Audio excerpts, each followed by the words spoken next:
It's been weighing on me a lot lately. Whether Hello and welcome to STRT Over Coffee. My name is Shaquila Smith and I lead the community and marketing here at STRT. STRT Over Coffee is all about having conversations with creators in the Salt Lake City area. And for this episode, we'll be interviewing Scott Fletcher, who is the founder and CEO of The Active Consumer. The Active Consumer is on a mission to make consumption more sustainable, and they're launching their app on both the Apple Store and the Google Play Store June 4th. So be sure to check it out. Today on the podcast, we'll be discussing what it is that makes consumption unsustainable. Hey, Scott, how are you? I'm doing so well. How about yourself? Good. I'm super excited to have you on the podcast. I'm excited about this topic and what we're going to discuss. Yes, I am as well. Yeah, let's kind of start with everyone listening, just telling a little bit about yourself and what you're working on, the Active Consumer, and let's go from there. Cool. Sounds good. So I'm Scott Fletcher from Salt Lake City, Utah. Before I started work on the Active Consumer, I worked at City Weekly, Sugar House Chamber of Commerce. I was the marketing director for the Stateroom Presents right before this. And then, I decided to head off on my own. And so here we are. Awesome. So is this your first project as an entrepreneur, the Active Consumer, or? Yeah, as a solo, and it's quite the undertaking, I must say. Sure. Yeah. I mean, every first startup or entrepreneurial project is always a little nerve-wracking, but you learn as you go, right? Oh, for sure. Yeah. I'm so far in it. It's just like, all right, let's do it right now. Sure. Yeah, I know it's hard because I think a lot of people chase perfectionism, and you can't. Yes. Yeah. Well, yes. I was doing that for so long. I quit my job at the Stateroom in August of 2019.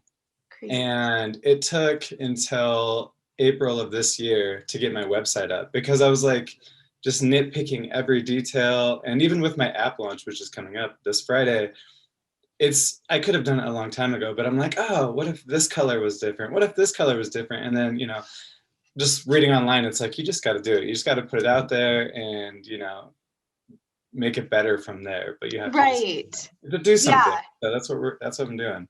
I love that. So why did you create the Active Consumer? I'd love to hear the story behind it. What inspired you? Yeah. So on New Year's every year, I write in my journal and I just write, what I'm passionate about, my goals, my ambitions, and everything. And on New Year's of 2018, I realized I was writing the same thing over and over.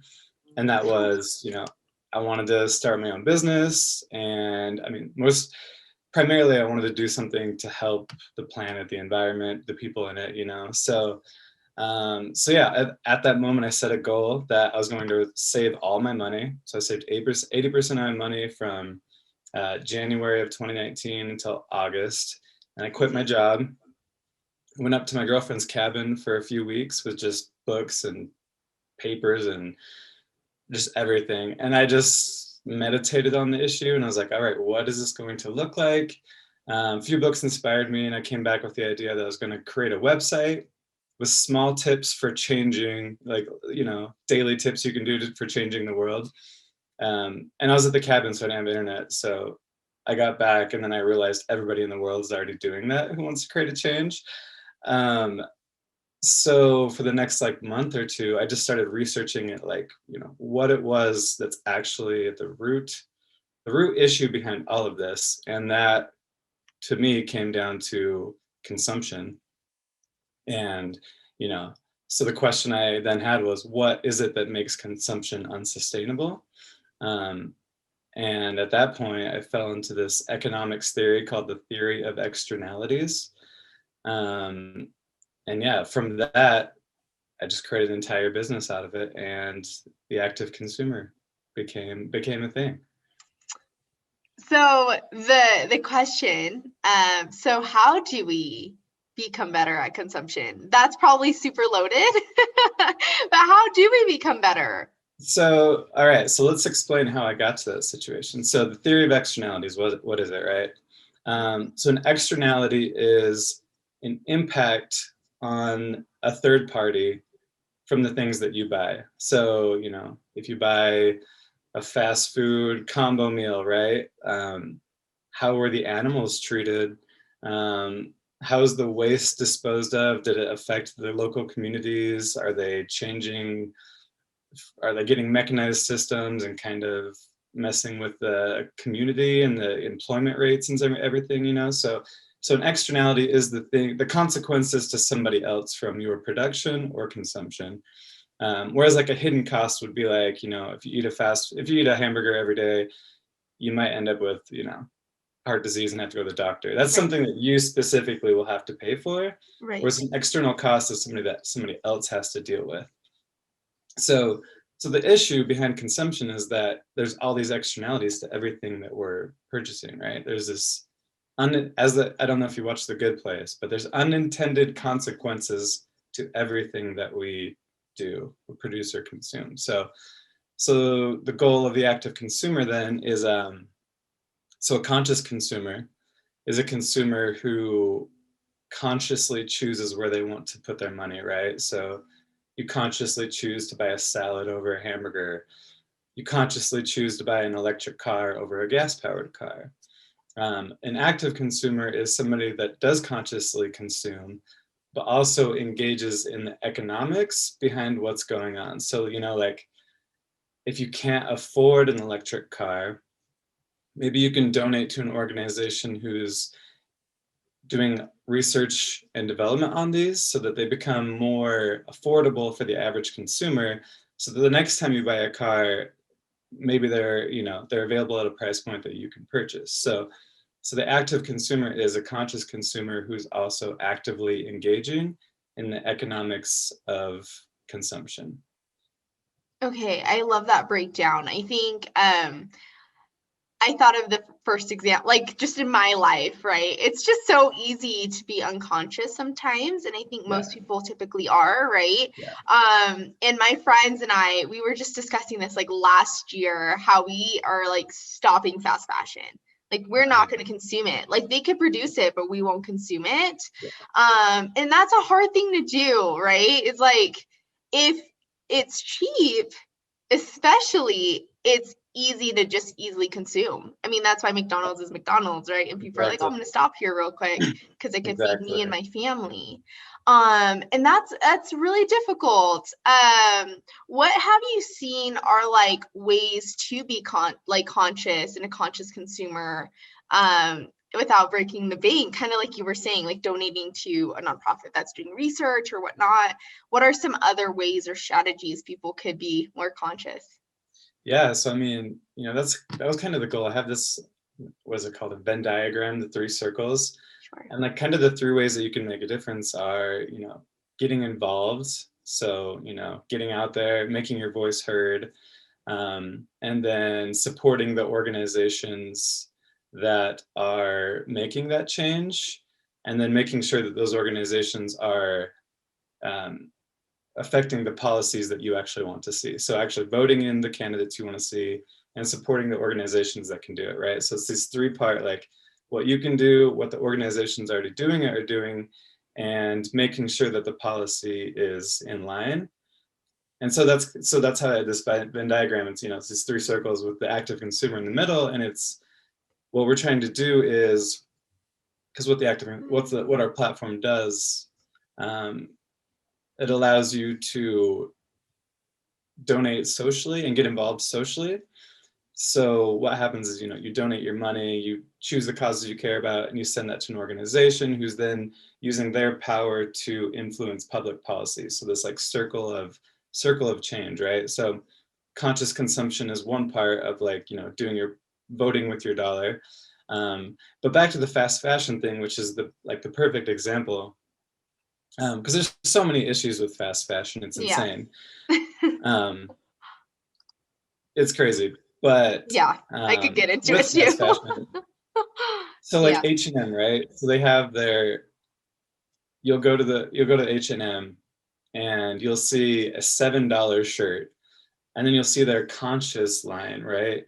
Oh yeah. So here's where the issue, and this is where like my brand really wants to come in, is that you can consciously choose to buy this conscious line, right?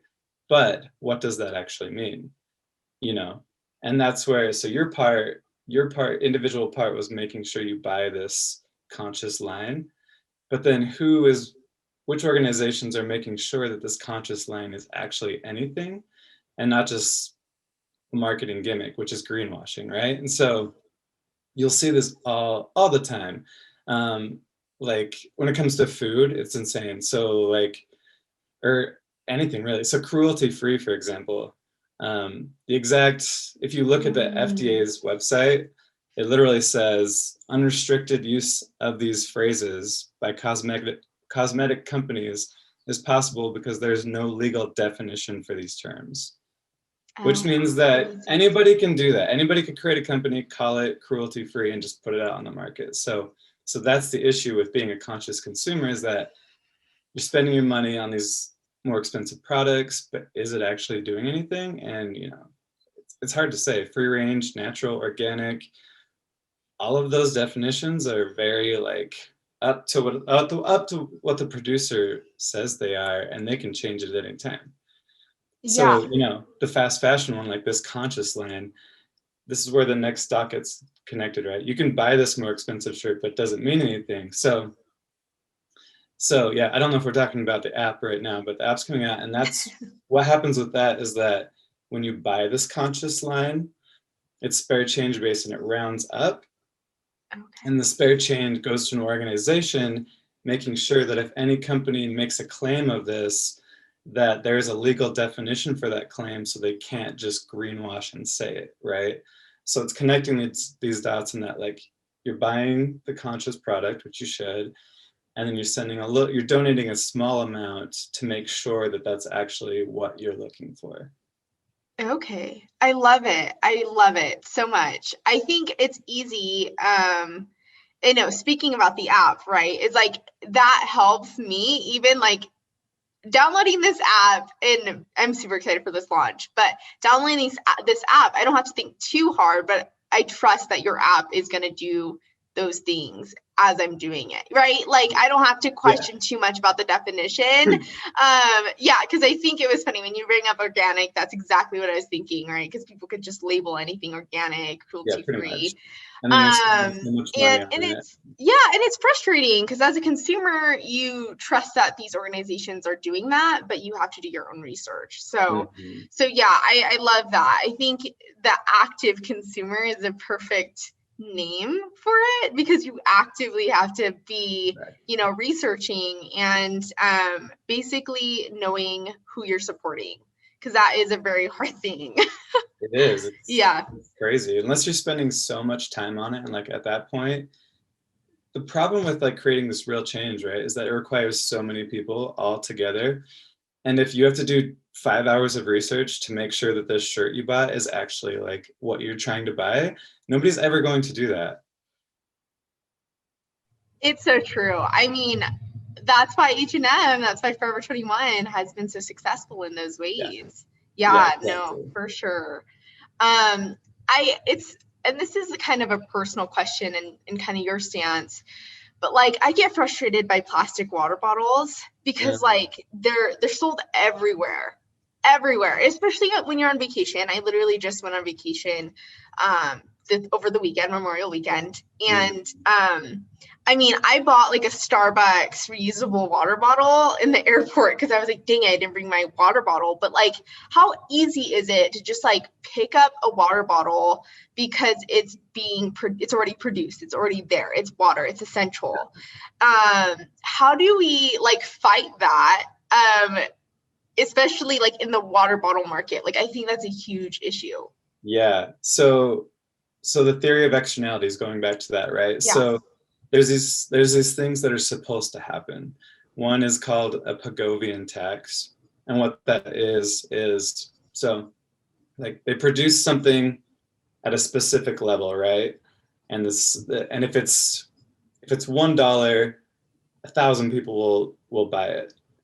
If it's $2, 500 people will buy it, right? So it's just the market demand. So a Pagovian tax is meant to make it slightly more expensive so that less people will buy that, and that tax revenue can be used for good. So like a tobacco tax, for example, right? They tax it really high so that money is then used for, education programs on the harmful effects of tobacco, or like a carbon tax, right? Carbon tax, you would tax the carbon and it would make it more expensive.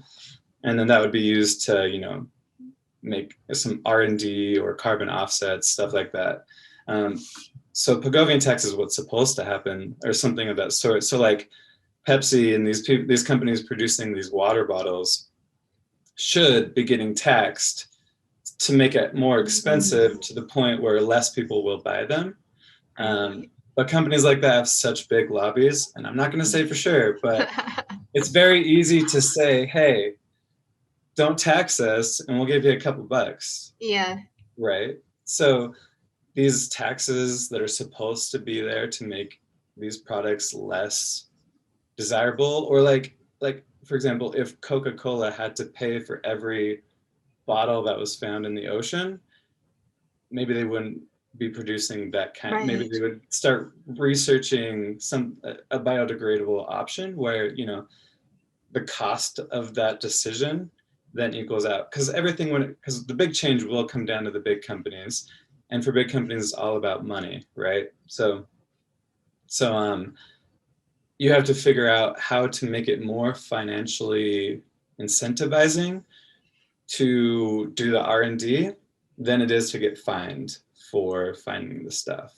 So that's how you would make it sustainable. But the issue, again, is that, these big companies aren't having to deal with these consequences. So yeah, that's, the issue of consumption is that, like, the little guy here has no say really in these big things that are happening. And that's the most frustrating thing. So what we're trying to do is make it like crystal clear the issues that are going on and ways that we can all get together to make these changes without having to do 5 hours of research, without having to donate $500,000 to an organization, without having to do all these crazy things. It's just like, we make it super easy to just pick the causes you care about, join your tribe, and make that difference.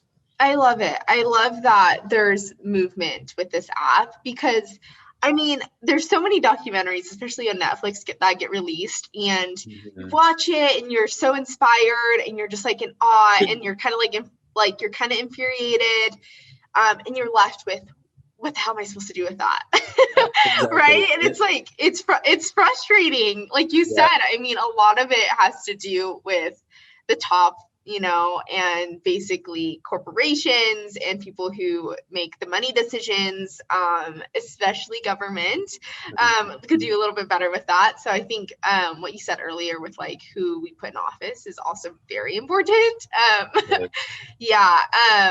So what works right now currently, because there is a movement. I think everyone's trying to do things like recycle more, and I think the last 5 years in particular, more people have been talking about environmental sustainability. What does that look like? What works right now and what doesn't work right now?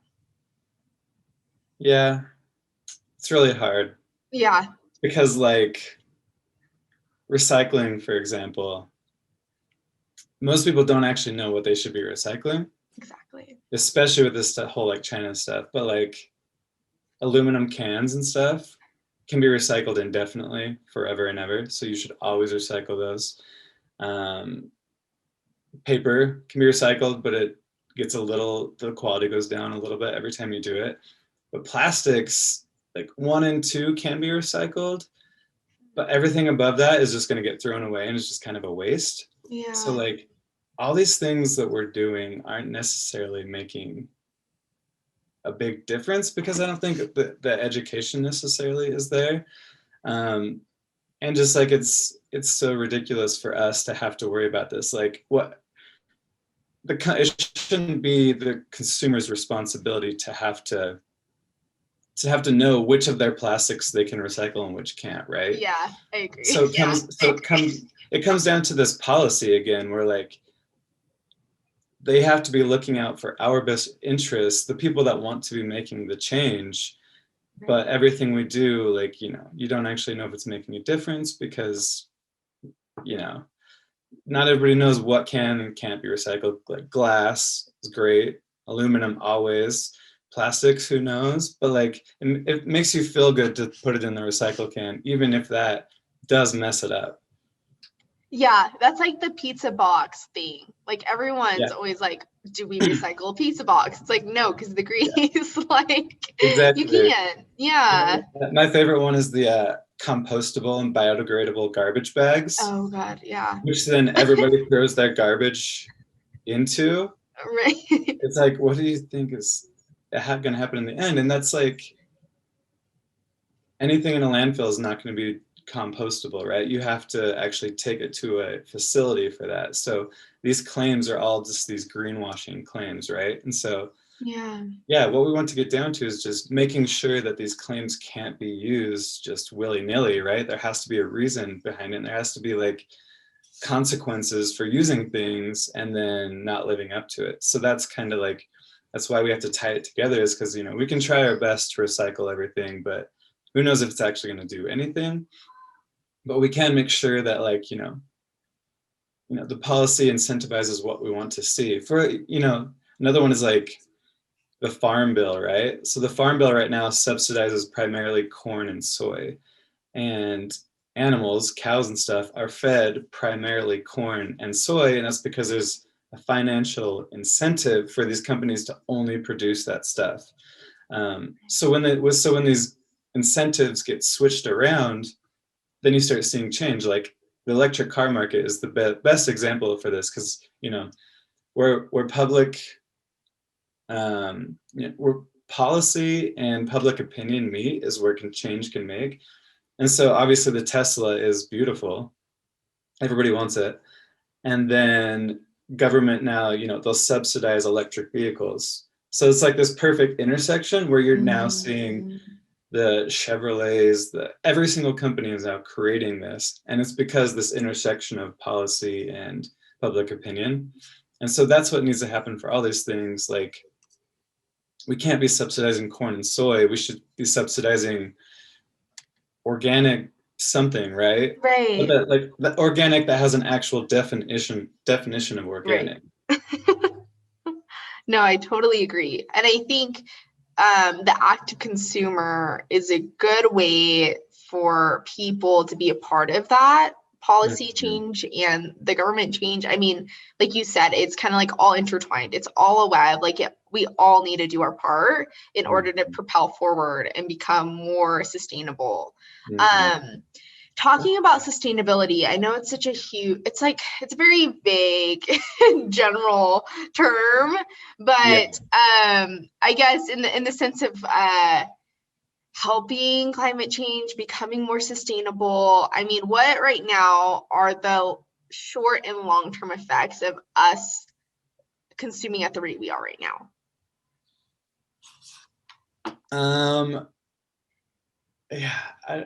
If we do it at the rate we are right now with nothing changing, then we're in big trouble. For sure. And that's why there's these the UN came up with these sustainable development goals, if you're aware of those, the SDGs. I haven't. So those are the things that we can do to make a difference, right? So the SDGs are everything. Actually, I have them right here because I've been working on this for my app. So like number 1 is no poverty, 0 hunger, good health and well-being, education, equality. And so all of these things, when coming together, can make a difference. And just so we're clear, the app is not an environmental only, it's sustainability in general, making sure that sustainable systems are sustainable from communities and the health of individuals and everything like that. So these sustainable development goals tell us what we can do over the next few years to make a real difference. And then there's this organization called Project Drawdown, and Project Drawdown broke those down specifically into organizations that are doing things that, if we support them, could reach these goals in time, right? Oh, that's So great. some of the project drawdown things are like, I have those right here too. Like I said, I'm working on these today, so it's right here. I love it. Like alternative cements and like all these crazy innovative things that we can Interesting. do. And so the problem is that you and I are not going to go create an alternative cement company, right? Right. We're not going to create a coastal wetland production company, a biochar production, methane digesters. Like these are all things that will meet those goals, but we're not going to do it. So the reason I've been working on these today is that I'm making, as I call, personas. So let's go back to the app. What it does is it correlates the things you buy with the causes you care about, and then it donates to an organization that's making the difference you want to see. So I love for our this. launch, there's 17 SDGs, and I'm putting together a persona for each of them. And so what it means is that, if you want to follow the SDG number 13, which is climate action, I went through all these project drawdowns, and it tells you like how much CO2 will be removed from the environment, everything based on all of these. And so what happens when you follow this is your spare change goes to organizations that are making that difference that'll help us meet the SDG. Okay. So that's what we can do. And if we don't That's do it, really we are cool. in trouble. But like, Yeah. it's totally possible right now is the thing. And a lot of people get scared about it. They're like, well, how is electric cars again? It's like electric cars are just as bad as gas because, Yeah, I've heard you that produce too. electricity from fossil fuels. And it's like, yeah, that's what we do right now because our infrastructure is all fossil fuel based. But if we support organizations creating new technologies, which can happen super quick, then they won't. So it's like, Yeah, it's this fear mentality of like, things will never change, but things always change, it's you know? true. Like the Yeah. car, the Model T, I love this example. It's like before the Model T, all the cities were worried that they were going to drown in manure because there were so many horses going around just pooping everywhere that it was like a real threat to their That's society. crazy. And then they developed the car, and then they're like, oh, well, there's no more. Like, we're fine now. And it's like electric cars, right? It's like, oh my Right. gosh, we're using fossil fuels for everything. And then it's like, oh yeah, but we can Like a do change. wind and solar and Yeah. like ocean. It's crazy. We can do everything. So I'm a firm believer in the capitalistic society and like changes that can be made within it. Yeah. And for future entrepreneurs and everything, I'm in so many like sustainability networking groups, and it's insane how many companies are out there like with new crazy products. Like it's huge. It's crazy right now. Yeah. Yeah. It's crazy how there's so much research and development going into how to make things more sustainable and systems but it's a social movement kind of in a way too that everyone has to just believe in it. There's optimism in like believing in it. I know this is just on the top of my head because of Pride Month, but I mean like you have to fight for change. I mean, like a lot of people, you just need to fight for change. And that's how Pride Month came. That's how, things happen in the world is we just have to be optimistic that there's a way. And there's There always a always is. way. Always, yeah. Yeah. Yeah, the only Yeah. difference right now is that we're like actually on a time crunch, so people have to Yeah. start looking a little faster. But it's fine. We'll Yeah. get there. This was last year. Did you see that clock that went up in New York? It was like a countdown clock of like Yeah. how long we had left. And that terrified me. Yeah, I know. Yeah, that's so scary. I think doing those things to just make sure that's on the forefront of people's mind because I mean, and this is interesting too. This is kind of off topic, but I was thinking about this. It's like technology really increases consumption in a way. in the sense that people now talk about products and people are like, oh, here's a product, you need this product. Social media does this to you in every aspect, ads, marketing. It's like so many people, e-commerce companies really just tailor to consumption.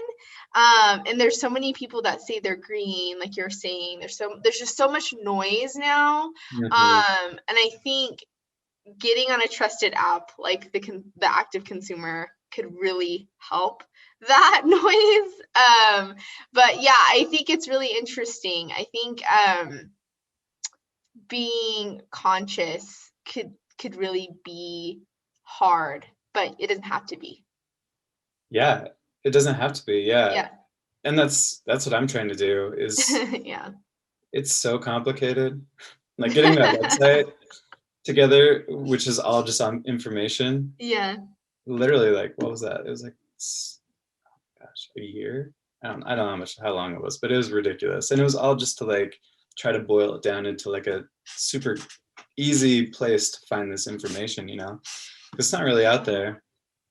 Yeah, it's hard. I have a sweet explainer video coming, and it's Cool. of this girl. She's like driving up a canyon with like some food she just bought, and it's just like living is hard. There's so many unintended consequences to everything. That shows like the pollution coming out of the car and like all the waste. Like her bag has so much waste, you know? Right. And then it's like, you know, doing the things you hear about, like riding a bike, aren't always possible because like you can't ride and do that. So it's like, how do you live your best life while also making the change you want to see? It's really hard to do.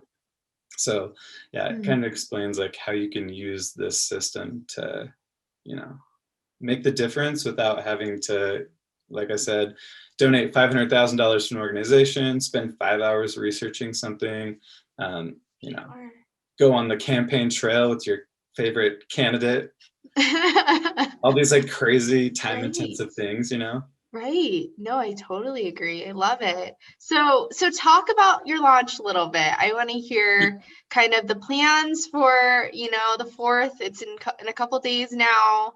Yeah. What is it going to look like? How can people download it? Where will it be?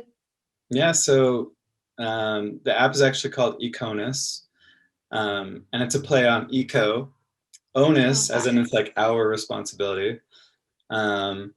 And so, yeah, we're launching on the 4th. It's going to be on Android and iOS. And you can get it by it's going to be on the app stores, or just go to theactiveconsumer.com/Econus. And yeah, super easy, download from there. Not really doing too much, and I think it's just the perfectionist in me. I want to get like a solid base and just like make sure everybody's happy with it and how it's running and like what I can make better, and then I'll really blast it out there. But just, you know, we already have, you know, 100 or so people testing it out. So once it's launched, you know, we'll kind of take it easy. I'll be listening to everybody's feedback. So I love that. Please email me, let me know what you think about it. And I'll work with my dev team to get it perfected, because I have to do that. That's the life of app development, right? It's like you just got to keep updating and the coding and the bugs, and I mean, it just keeps coming. So yeah, bugs are so crazy. It's like we found one the other day where if you typed 2 lines of text instead of 1, it just crashed it. And I was like all these crazy small things. They're so insane. It's nuts. Dang, yeah. Well, I'm sure it'll be great. I'll look out for it. I'll definitely, you know, download the app.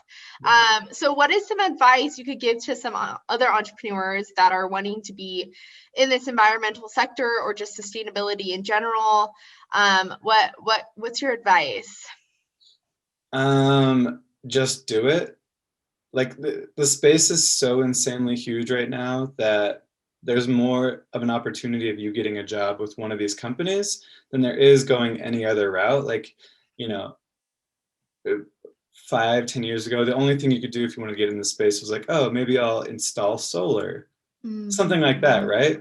Now, like there's like, just go look at the SDGs and the Project Drawdown and how many things people are creating. And join networking apps and like accelerator programs are insane. There's so many companies creating so many innovative projects because that's what they're building right now, right? Like Biden's jobs program or whatever, it's actually a climate program. He just has to name it jobs. But I think it has like $500 million in it just for R&D on these new solutions. Like the market is, this is, if there was ever a time to get into this field, it's right now. You can do whatever you want at this moment. There's so many companies looking for jobs, and yeah, there's tons of networking apps I'm on. People should get on, like a lunch club. You type in like your preferences and what you are looking for, and it matches you with like a professional. And Unsplash or Upstream, Upstream, that's like they have groups where you just talk with professionals and you get to meet them one-on-one. And yeah, it's super easy to get in the space right now. And if you want to, yeah, it's, yeah, there's a lot of resources. Much better than going the traditional routes. I love that. Cool. And I think that's it, Scott, for the podcast. So thanks for being on here. I learned a lot. It was just so fun to discuss it. I mean, this is one of the things I'm super passionate about. So anything I could like keep learning, I think this is so awesome. I love your app. Yeah, if you really want to dive in, go to the website. There's way more information that you'll want on there.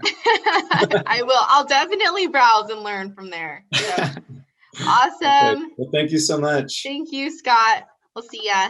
Okay, bye. Thanks. Bye-bye. If you'd like to learn more about START, visit STRT.com. Music featured on the podcast is from the band Cinders, one of their newest singles, Thrown in the Water. It's been weighing on me a lot lately, whether I'm up or I am down. Been feeling like I've got blinders on, no left or right, just fight or flight. But I know that I'll be fine with time.